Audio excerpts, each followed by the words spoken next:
Un silencio espeso domina la escena. El sol apenas asoma sobre los tejados de Cesarea Marítima. Dentro de un aposento oscuro, un hombre se observa en un espejo de bronce. Su rostro ya no es el mismo que años atrás. Las arrugas no solo marcan el paso del tiempo, son cicatrices invisibles de decisiones que no se pueden deshacer. En sus manos aún siente el agua tibia que un día usó para declarar su inocencia. Pero, ¿puede uno realmente lavarse el alma? Ese hombre es Poncio Pilato, un hombre conocido por generaciones. Pero ¿cuánto sabes realmente de él? ¿Qué ocurrió con el gobernador después de autorizar la ejecución de Jesús de Nazaret? ¿Se retiró tranquilamente? ¿Fue castigado? ¿Se arrepintió alguna vez? Si algo en este mensaje tocó tu corazón, no te vayas sin dar el siguiente paso. Suscríbete al canal ahora mismo y activa la campanita para recibir cada nuevo contenido que te desafíe, te inspire y te acerque más a la verdad. Este espacio no es solo para ver, es para crecer, reflexionar y caminar juntos con propósito. Haz parte de esta comunidad consciente. Hoy es el momento. Lo que sucedió después no aparece con claridad en las Escrituras, pero su historia, llena de poder, ambición, dilemas morales y decisiones trágicas, no terminó en aquel lavatorio público frente a la multitud. Al contrario, quizás allí apenas comenzó. Este no es solo un relato histórico, es una invitación a examinar nuestro propio corazón. Porque en cada generación hay quienes, como Pilato, enfrentan momentos cruciales donde deben decidir entre lo correcto y lo conveniente. ¿Alguna vez has sentido la presión de ceder, aún sabiendo que estabas traicionando tu conciencia? ¿Has buscado evitar conflictos quedándote en silencio cuando la verdad necesitaba una voz? La historia de Pilato no es ajena, es un espejo. Y la pregunta que lo perseguía entonces, aún resuena hoy. ¿Qué haré con Jesús llamado el Cristo? Antes de convertirse en el gobernador que entregaría a Jesús, Poncio Pilato era un nombre que pocos conocían. No era un personaje de prestigio en Roma, ni pertenecía a una familia de las más influyentes del Senado. Su origen estaba envuelto en discreción, y sus primeros años no dejaron huellas memorables en los libros de historia. Pero como sucede con muchos que alcanzan el poder, Pilato supo jugar sus cartas en silencio. Su apellido sugiere que pertenecía a la clase ecuestre, una especie de segunda élite romana, formada por militares, burócratas y administradores. Aunque no alcanzaban el nivel de los senadores, muchos de ellos tenían acceso a cargos importantes en provincias del imperio, y es ahí donde Pilato halló su oportunidad. Pero, ¿cómo llegó un hombre con tan poca relevancia a dirigir una región tan conflictiva como Judea? ¿Quién apostó por él? ¿Qué hilos fueron movidos para que su nombre apareciera en el mapa político? Todo parece indicar que detrás de su ascenso estaba la influencia de un personaje poderoso, un consejero del emperador conocido por su ambición, su estrategia y su interés en colocar hombres leales en puestos clave. Este protector, cuya historia también acabaría en tragedia, habría promovido a Pilato no por su virtud, sino por su utilidad. Así, en un año marcado por tensiones internas en Roma, Pilato fue designado para gobernar Judea, una provincia incómoda, ubicada en una zona estratégica, llena de tensiones religiosas, rivalidades entre clanes y desafíos políticos. ¿Era esa una promoción o una trampa disfrazada de ascenso? Con su designación, Pilato heredó no solo un título, sino también un campo de minas. Debía representar a Roma, asegurar el cobro de impuestos, mantener la paz entre grupos hostiles y responder ante el emperador por cualquier disturbio. Pero sobre todo, debía actuar con firmeza y evitar errores. Muchos gobernadores anteriores habían fracasado al intentar controlar Judea.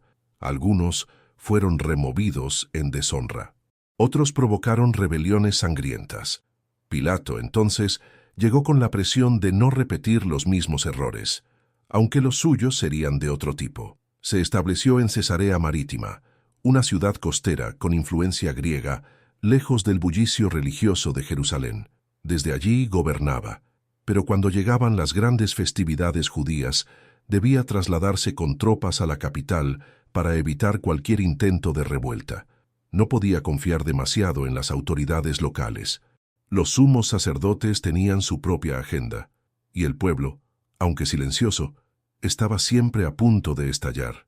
Pilato llegó con la mentalidad típica de muchos romanos: ver a los pueblos conquistados como subordinados, con poca comprensión o respeto por sus creencias. En sus primeros años ya había provocado escándalos por decisiones que, aunque parecían prácticas, fueron percibidas como insultos religiosos por la población. No era un monstruo, no era un tirano sin alma, pero tampoco era un líder sensible. Para él, gobernar significaba mantener el control, y para mantener el control, muchas veces era necesario actuar con dureza, incluso si eso significaba derramar sangre inocente. ¿Alguna vez se cuestionó sus métodos? ¿Sintió el peso de las vidas perdidas bajo su administración? ¿O solo pensaba en complacer a sus superiores en Roma? Las respuestas a estas preguntas no están escritas, pero lo que sí sabemos es que cada una de sus decisiones lo fue acercando, sin que él lo notara, al momento más crucial de su vida: el juicio de un hombre que cambiaría la historia de la humanidad. Hasta ese punto, Pilato solo era un funcionario más, ambicioso, astuto, rígido, pero en poco tiempo se convertiría en el rostro visible de la injusticia más recordada de todos los tiempos. Y así, el hombre desconocido comenzó a volverse parte de algo mucho más grande que él mismo. Cuando Pilato asumió su cargo, se encontró con una tierra tensa, dividida y con una historia marcada por la resistencia. Judea no era una región cualquiera del imperio, no ofrecía grandes riquezas, ni paisajes atractivos para los aristócratas romanos, pero era sin duda una zona clave desde el punto de vista político y religioso. Para cualquier otro imperio, Judea tal vez habría sido vista como una carga, pero para Roma, cada pedazo de tierra significaba expansión, dominio y control. El problema era que en este rincón del mundo, las reglas romanas no encajaban fácilmente. Los judíos eran un pueblo con una identidad muy definida. No adoraban a múltiples dioses como los griegos o romanos. Tenían un solo Dios, invisible y sagrado. No aceptaban imágenes, ni toleraban profanaciones en su templo. Su fe no era simplemente espiritual, era parte de su vida diaria, de su cultura y de sus decisiones políticas. Esta profunda convicción religiosa representaba un desafío constante para cualquier autoridad extranjera, y Pilato lo aprendió rápidamente. Una de sus primeras acciones fue introducir estandartes militares con símbolos imperiales dentro de Jerusalén. Para los romanos era un gesto habitual. Para los judíos era una provocación. Las imágenes del emperador eran vistas como ídolos y su presencia en la ciudad santa fue considerada una ofensa grave. La reacción fue inmediata. Cientos de personas se movilizaron, protestaron y acamparon días frente a su residencia, rogando que los retirara. Al principio, Pilato amenazó con reprimirlos, pero cuando vio que preferían morir antes que aceptar la ofensa, dio marcha atrás. No sería la última vez que subestimaría la determinación del pueblo que gobernaba. Otro episodio encendió aún más los ánimos. Pilato decidió financiar una obra pública, la construcción de un acueducto, utilizando fondos del templo. Aunque la obra beneficiaría a Jerusalén, el uso de recursos sagrados fue visto como un acto de abuso y sacrilegio. Nuevamente, hubo protestas, pero esta vez Pilato respondió con violencia. Soldados vestidos de civiles se infiltraron entre la multitud y atacaron brutalmente a los manifestantes. ¿Qué buscaba Pilato con estas decisiones? ¿Era ignorancia sobre la cultura local o una estrategia deliberada para imponer autoridad? Tal vez era una mezcla de ambas. Pilato estaba convencido de que, en una provincia tan compleja, mostrar debilidad era una invitación al caos. Prefería ser temido antes que ser cuestionado. Su enfoque era mantener el control, incluso si eso significaba desafiar las creencias de sus gobernados. A medida que los años pasaban, el resentimiento crecía. Las tensiones entre los grupos religiosos se intensificaban. Fariseos, saduceos, celotes, herodianos.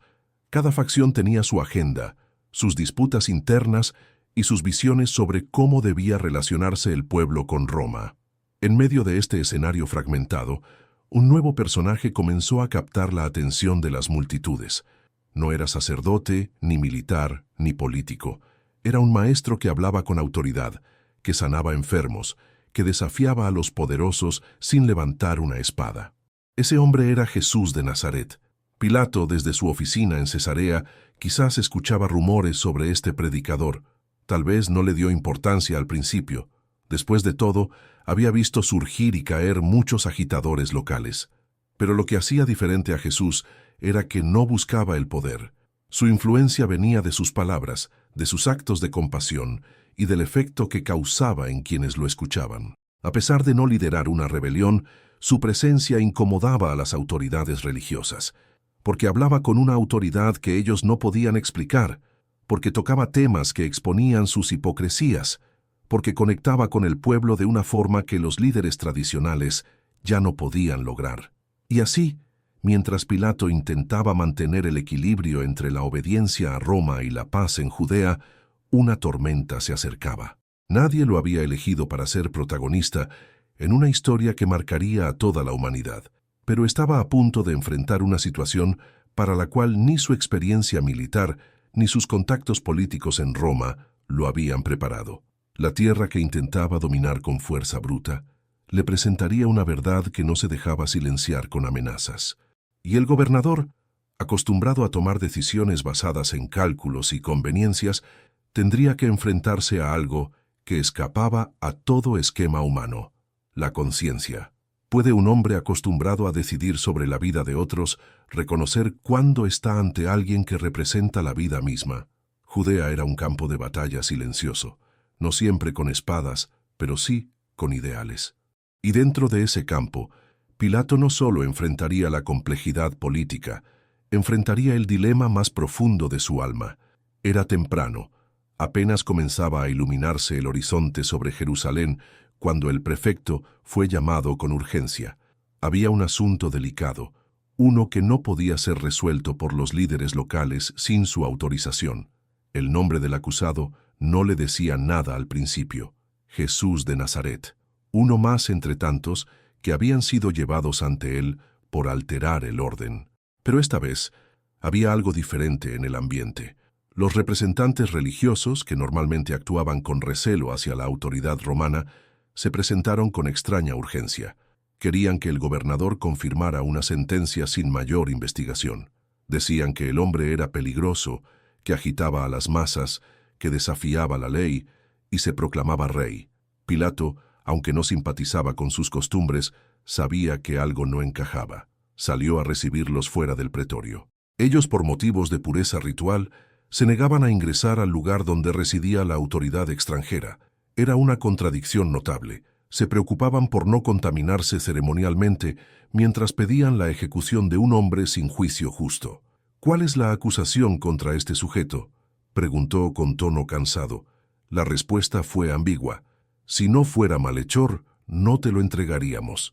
Pilato frunció el ceño. Aquella evasión no era habitual. Quería comprender mejor.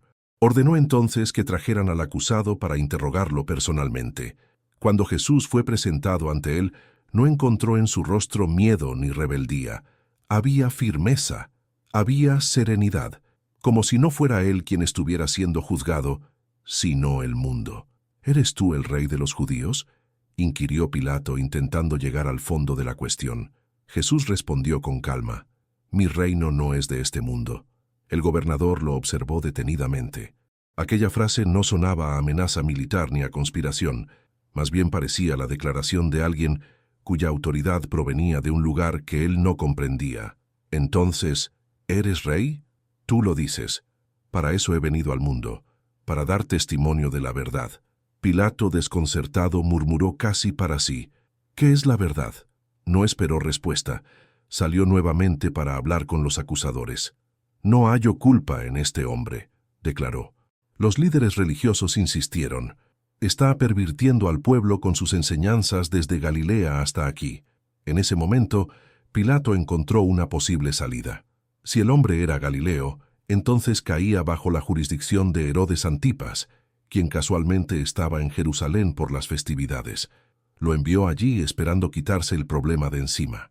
Herodes, al ver a Jesús, se mostró curioso. Había oído hablar de sus milagros y deseaba ver alguno. Pero Jesús no respondió a sus preguntas. Fue interrogado, ridiculizado y finalmente devuelto a Pilato sin una resolución clara. El problema volvía a sus manos. Mientras tanto, la multitud crecía frente al pretorio. Era costumbre que durante la Pascua se liberara a un prisionero a elección del pueblo. Pilato pensó en ofrecer esa alternativa. Presentó dos nombres, Jesús y un reo conocido por sedición y asesinato, llamado Barrabás. ¿A cuál de los dos quieren que les suelte?, preguntó con esperanza. Pero algo estaba ocurriendo en las sombras. Los sacerdotes habían convencido a la multitud. Los gritos comenzaron a subir de tono. ¡A Barrabás! ¡A Barrabás! Pilato no podía creerlo. ¿Preferían liberar a un criminal violento antes que a un hombre sereno? En medio de esa tensión, un mensajero se acercó al gobernador con un mensaje privado. Era de su esposa. Había tenido un sueño perturbador sobre aquel hombre. «No tengas nada que ver con ese justo», decía la nota. «He sufrido mucho por causa de él esta noche». La advertencia sacudió a Pilato. No era un hombre supersticioso, pero aquellas palabras le calaron profundo. Todo su interior le decía que estaba ante alguien inocente, que si firmaba su condena, estaría cometiendo un error irreversible. Salió una vez más. Intentó razonar con la multitud. Preguntó, «¿Qué mal ha hecho este hombre?». Pero ya no lo escuchaban. Gritaban con más fuerza, «¡Crucifícalo! ¡Crucifícalo!». Pilato dudó. Había tratado de liberarlo por todos los medios, pero ahora la presión no era solo de la multitud. Los líderes religiosos fueron más lejos. «Si sueltas a este, no eres amigo del César. Cualquiera que se hace rey se opone al emperador». Aquella frase fue como un golpe. En Roma, ser acusado de traición o de encubrirla podía significar la muerte. Pilato ya había recibido advertencias por conflictos anteriores. Sabía que estaba siendo observado, y sabía que su protector en el palacio imperial ya no estaba para defenderlo. Tomó una decisión que marcaría su nombre para siempre. Mandó traer agua. En un gesto simbólico, lavó sus manos delante de todos y dijo, «Soy inocente de la sangre de este justo. Ustedes verán». Pero el gesto no lo liberaba. Era una apariencia de justicia, una forma de escapar de la conciencia. La autoridad seguía siendo suya, y con ella, la responsabilidad. Ordenó que Jesús fuera azotado, tal vez con la esperanza de que, al verlo debilitado, la multitud se conformara. Los soldados cumplieron la orden con brutalidad. Luego se burlaron de él, lo vistieron con un manto púrpura, le pusieron una corona de espinas y lo golpearon. Pilato volvió a presentarlo ante la gente. «He aquí al hombre». Pero no hubo compasión, solo odio, solo gritos pidiendo muerte. Ya sin salida, Pilato pronunció la sentencia. Jesús sería crucificado. Antes de permitir que lo llevaran, ordenó colocar un letrero sobre la cruz. En él debía decir, «Jesús de Nazaret, Rey de los Judíos», escrito en hebreo, griego y latín.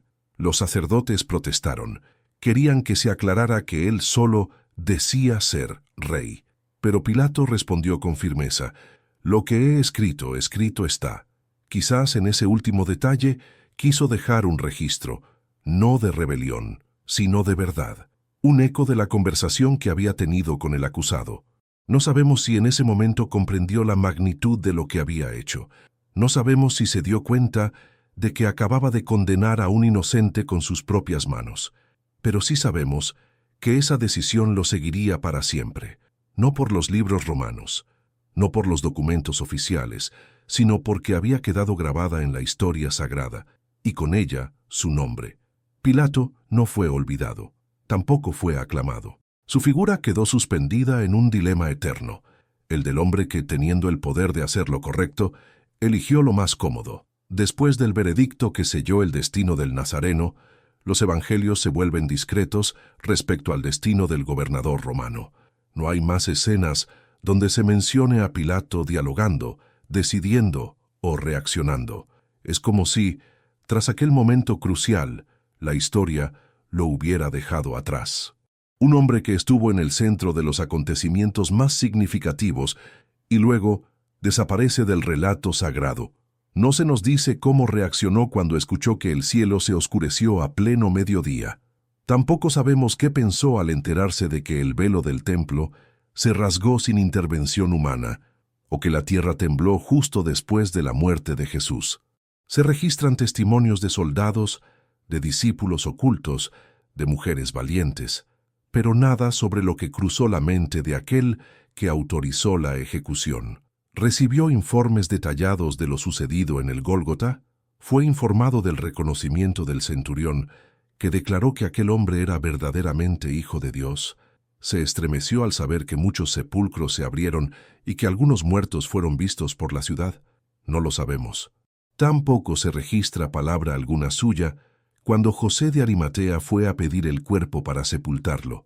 Solo se relata que Pilato se sorprendió al escuchar que Jesús ya había fallecido, confirmó el hecho con el centurión y autorizó la entrega. Un gesto administrativo, frío, funcional. Ese silencio no es accidental. Dice mucho sin decirlo.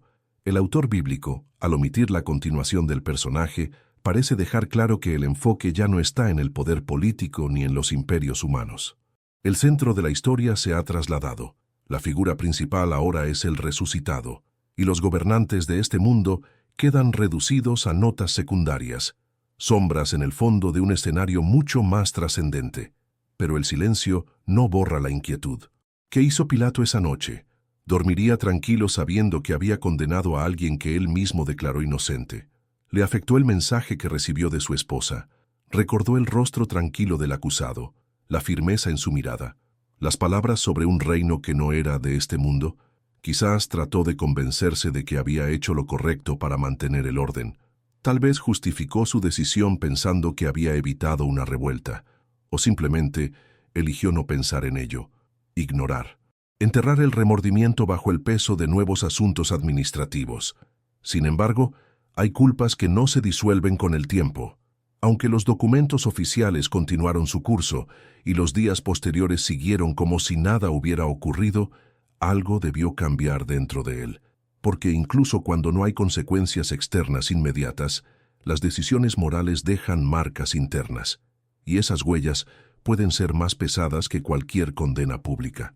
La Biblia no nos da acceso a su conciencia, pero la tradición oral comenzó a llenar ese vacío. A lo largo de los siglos, surgieron distintas versiones sobre lo que ocurrió con Pilato después de la crucifixión. Algunas lo presentan como arrepentido, otras lo muestran como indiferente. Unas lo retratan cayendo en desgracia, y hay quienes incluso creen que buscó redención en la fe. Pero antes de adentrarnos en esas posibilidades, es importante quedarnos por un momento en ese espacio de silencio. Porque también nosotros vivimos tiempos donde Dios parece callar, momentos donde, tras nuestras decisiones, todo queda en pausa. Ninguna voz desde el cielo, ninguna señal clara, solo eco interior. Y ahí es donde entra el peso de la conciencia. Pilato, aunque era el gobernador más poderoso de Judea, no podía ordenar que su corazón olvidara lo que vio. No podía decretar que su alma ignorara la mirada de aquel hombre al que sentenció.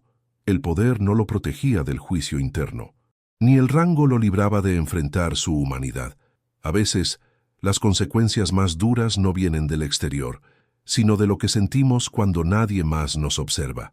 La historia de Pilato continúa, pero ya no como protagonista. A partir de este punto, otros personajes toman el centro. Mientras tanto, él se desvanece de las páginas sagradas, no porque haya sido irrelevante, sino porque su parte ya estaba escrita. Y como ocurre con todos, llega un momento en que lo hecho ya no puede deshacerse. Ese es el silencio que habla. Aunque las escrituras guardan silencio sobre el destino final de Pilato, los registros históricos ofrecen una pista sobre el último capítulo de su carrera como gobernador. Años después del juicio de Jesús, su figura seguía presente en Judea, ahora ya sin la influencia que en otros tiempos lo había protegido. El hombre que en algún momento representó la autoridad imperial comenzaba a perder respaldo en Roma.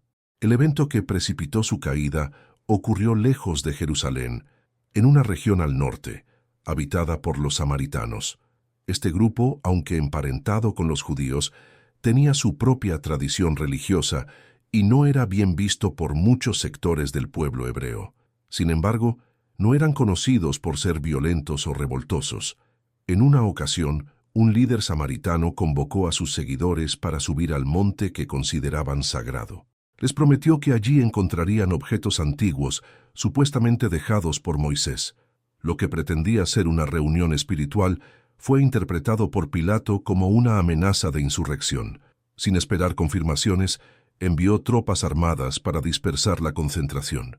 El resultado fue sangriento. Numerosos samaritanos fueron asesinados, otros tantos arrestados. La represión fue tan severa que provocó una reacción inesperada. Los líderes de esa comunidad presentaron una queja formal ante el gobernador de Siria, superior directo de Pilato. Este funcionario, llamado Lucio Vitelio, consideró grave la denuncia. No era solo una cuestión local, la acusación hablaba de abuso de poder, uso excesivo de la fuerza y ejecuciones sin juicio. Para evitar que la tensión se convirtiera en un conflicto abierto, Vitelio actuó con rapidez. Ordenó que Pilato regresara a Roma para rendir cuentas ante el emperador. Sin apoyo político ni aliados influyentes, Pilato no tuvo otra opción. Empacó sus pertenencias, entregó el mando y emprendió el viaje de regreso al corazón del imperio. Lo que alguna vez soñó como una carrera ascendente, terminaba en interrogantes. No lo destituyeron públicamente, pero su retorno forzado era suficiente señal de que ya no contaban con él. Curiosamente, mientras viajaba hacia la capital, otro cambio sacudía el mundo romano. El emperador Tiberio, quien lo había nombrado, fallecía. Su lugar sería ocupado por Calígula, un joven imprevisible con ideas propias y prioridades distintas. El nuevo gobernante apenas prestó atención al caso de Pilato, y así el antiguo prefecto de Judea desapareció de los documentos oficiales. No hay registros sobre su juicio, ni testimonios de su defensa, ni sentencias emitidas. Simplemente se desvaneció. ¿Qué hizo tras llegar a Roma? Se retiró en silencio. Intentó limpiar su nombre. ¿Fue castigado o perdonado? Nadie puede afirmarlo con certeza. Lo irónico es que su caída no fue provocada por el episodio más significativo de su vida, el juicio de Jesús. Roma, en ese tiempo, no prestaba mucha atención a lo que ocurría con movimientos religiosos locales, y menos aún a los seguidores de un crucificado. El asunto de Jesús fue, para los oficiales romanos, solo otro incidente provincial. Pero lo que lo derribó fue su manera de ejercer el poder. Pilato no cayó por ser compasivo, sino por actuar con brutalidad innecesaria. No fue acusado por permitir la muerte de un inocente, sino por la masacre de samaritanos. Su propia estrategia de gobernar con mano dura fue la que al final lo destruyó. Un hombre que pensó que la fuerza lo mantendría en el poder, terminó siendo desplazado precisamente por abusar de ella. Cuando la historia documentada se detiene, la imaginación humana toma el relevo. Y en el caso de Poncio Pilato, el silencio de los registros oficiales dio paso a una avalancha de relatos, interpretaciones y tradiciones que buscaron llenar el vacío dejado por su misteriosa desaparición. ¿Qué ocurrió realmente con el hombre que autorizó la crucifixión del Nazareno? Nadie lo sabe con seguridad. Pero a lo largo de los siglos, distintas culturas y comunidades dieron vida a versiones sorprendentes sobre su destino. Una de las historias más difundidas nace dentro del cristianismo primitivo. En algunos textos apócrifos, especialmente en los llamados Hechos de Pilato, se afirma que el gobernador, impactado por los eventos sobrenaturales ocurridos tras la muerte de Jesús, redactó un informe detallado para el emperador. En esa supuesta carta, describía los milagros del hombre crucificado, la oscuridad repentina, el temblor de tierra y el testimonio de los soldados. Según esta versión, el emperador, al leer el informe, quedó impresionado y habría considerado la posibilidad de reconocer a Jesús como divinidad. Sin embargo, esta historia no se encuentra en fuentes oficiales y es más bien una tradición piadosa con fines didácticos. Otro relato, de tono más oscuro, cuenta que Pilato fue arrestado al llegar a Roma y juzgado por su comportamiento en Judea, sin aliados ni protección política, y cargando con el peso moral de su pasado, habría sido condenado a muerte. Pero antes de que se ejecutara la sentencia, habría decidido quitarse la vida. Algunas versiones dicen que se lanzó al Tíber, el río que atraviesa Roma, otras que se apuñaló en secreto. Sea cual fuere el final, lo cierto es que muchas leyendas coinciden en un desenlace trágico. A lo largo de Europa, incluso se desarrollaron narraciones que situaban su cuerpo en regiones alejadas del imperio. En Suiza, cerca de Lucerna, existe una montaña llamada Monte Pilatus. La tradición local afirma que los restos del exgobernador fueron arrojados a un lago escondido en la cima. Durante siglos, se creyó que su espíritu no encontraba reposo y que causaba tormentas cada vez que alguien perturbaba las aguas. Se llegó al extremo de prohibir arrojar piedras al lago, por miedo a provocar su ira. En la Galia, actual Francia, también surgieron historias que vinculaban a Pilato con antiguos pueblos celtas. Algunos afirmaban que su cadáver fue trasladado allí en secreto y que su tumba quedó oculta en una zona montañosa.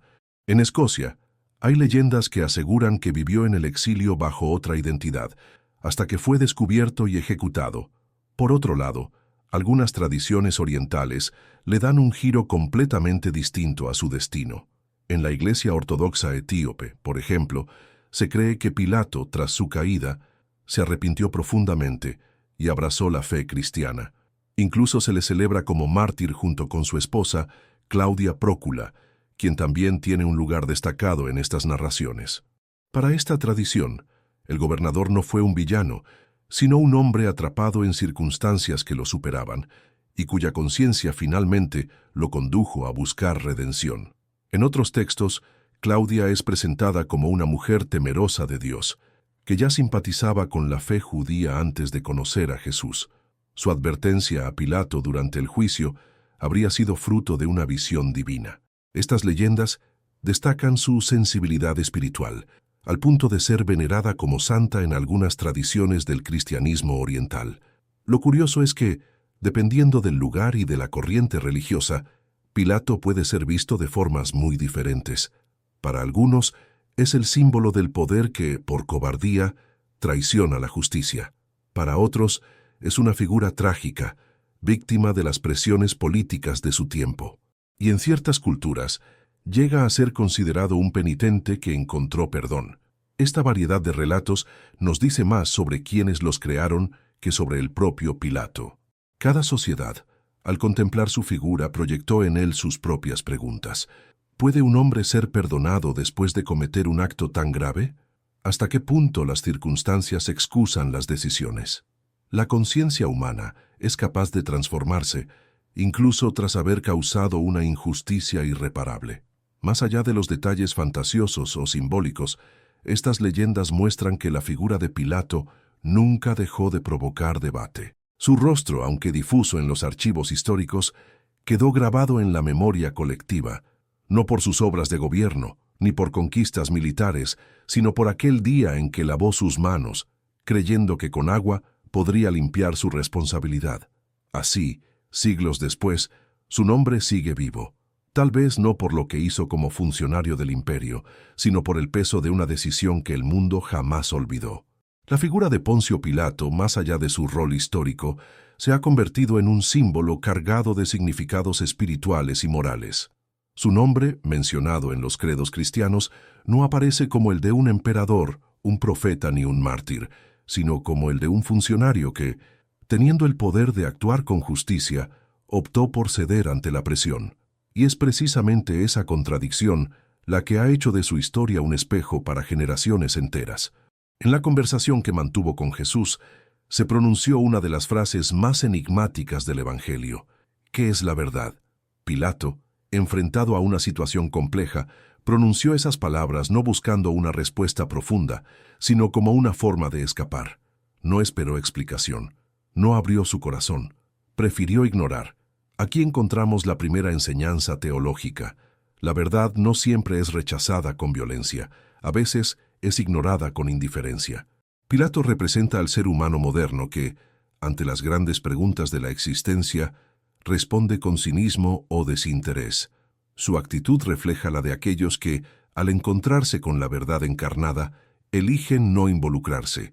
Pero lo más fuerte no fue su pregunta, sino su gesto, lavarse las manos, un acto externo que pretendía liberar su conciencia de toda responsabilidad. Quiso dejar claro ante todos que no era culpable. Sin embargo, El agua no limpia lo que el corazón no quiere soltar. Ese gesto se ha convertido en una imagen universal de evasión moral.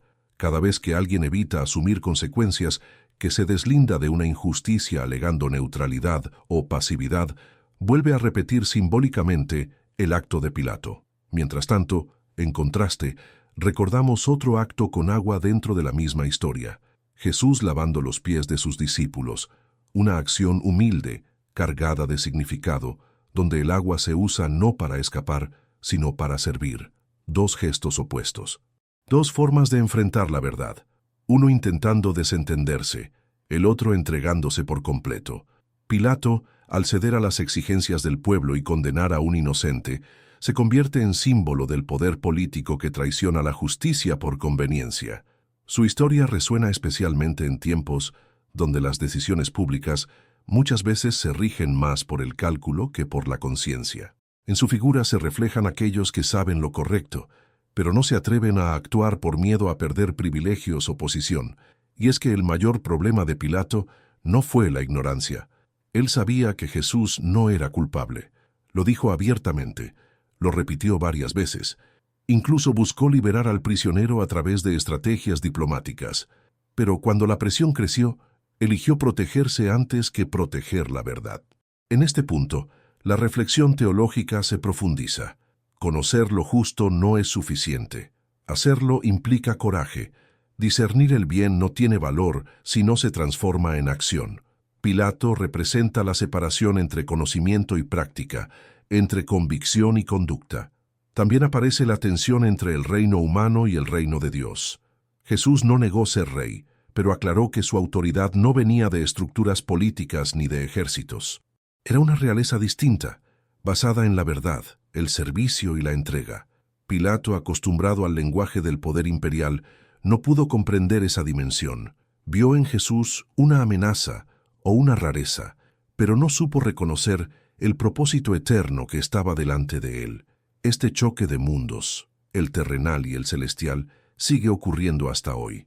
Las estructuras del mundo a menudo chocan con los valores del Evangelio. La lógica del control se enfrenta con la del amor. La ambición choca con la humildad. El caso de Pilato nos invita a identificar en qué sistema estamos apoyando nuestras decisiones. Por otro lado, Pilato personifica la idea de que no elegir también es una elección. Él intentó mantenerse al margen, deseando que otros asumieran la carga de lo que debía decidir. Pero en su intento por evitar una postura clara, terminó siendo responsable de la peor decisión de su vida. La neutralidad frente a la injusticia es, en sí misma, una forma de injusticia. En muchas situaciones de la vida, pretendemos ser espectadores. Nos convencemos de que no es nuestra responsabilidad, que es mejor no intervenir, que lo sabio es mantenerse al margen. Pero el mensaje que emerge de la historia de Pilato es claro. Frente al bien y al mal no hay espacio para la tibieza. La verdad requiere posicionamiento. La historia del gobernador de Judea no nos ofrece un final claro. No sabemos si alguna vez reconoció su error. Pero sí sabemos que su ejemplo sigue siendo usado como advertencia, como parábola viva de lo que ocurre cuando se sacrifica la verdad para mantener la paz exterior. Cada lector, cada oyente, cada creyente se encuentra alguna vez en la misma encrucijada. Y la pregunta sigue vigente. ¿Qué harás tú cuando te enfrentes a la verdad? Aunque han pasado más de 20 siglos desde aquel juicio en Jerusalén, la figura de Pilato sigue hablando, no como un personaje lejano, sino como una advertencia que resuena en decisiones diarias, en los rincones ocultos de la conciencia moderna. ¿Cuántas veces hemos preferido callar para no incomodar? ¿En cuántas ocasiones sabíamos lo que era correcto, pero elegimos lo fácil por temor a perder aceptación? El dilema de Pilato no quedó en el pasado. Hoy se manifiesta en oficinas, hogares, gobiernos, incluso dentro de iglesias.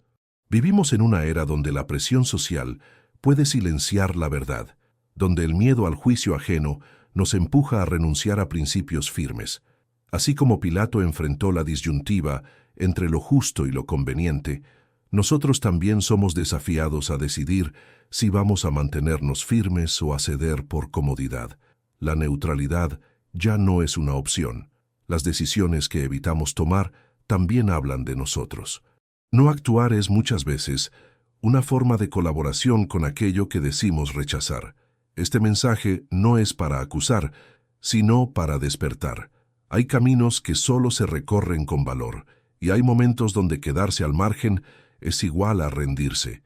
Frente a cada injusticia, frente a cada mentira, la pregunta persiste: ¿qué vas a hacer tú con la verdad que conoces? Al llegar al final de esta historia, no nos despedimos simplemente de un personaje antiguo. Cerramos una puerta, sí, pero abrimos otra más profunda, la que conduce a nuestra propia conciencia. Poncio Pilato no fue un monstruo ni un héroe, fue un ser humano, atrapado entre el poder, la presión y el miedo. Su decisión, la más recordada de toda su carrera, no la tomó por maldad, sino por falta de valentía, y eso es precisamente lo que lo hace tan cercano, porque en lo íntimo muchos de nosotros también hemos estado allí, frente a la verdad, dudando. ¿A qué estás renunciando por temor al conflicto? ¿Con qué estás negociando tu integridad para mantener una aparente tranquilidad? ¿Estás viviendo con coherencia o simplemente sobreviviendo sin perturbar el entorno?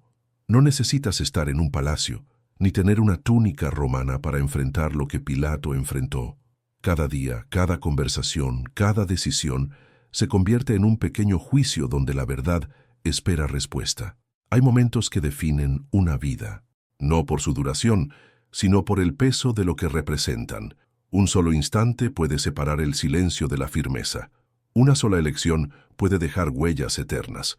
No te engañes, evitar decidir también es una decisión. Y lavarse las manos, en este tiempo, no es menos grave que lo fue entonces. Por eso, hoy no es solo una reflexión histórica, es una invitación personal. Vive con intención, defiende lo justo, abraza la verdad, incluso si eso incomoda. Y si este mensaje ha resonado contigo, te animamos a que te unas a esta comunidad de reflexión y fe. Suscríbete al canal y activa las notificaciones para no perder futuros contenidos que, como este, buscan iluminar tus pasos y fortalecer tu espíritu, porque al final, lo que haces con la verdad no define solo tu historia, define quién eres.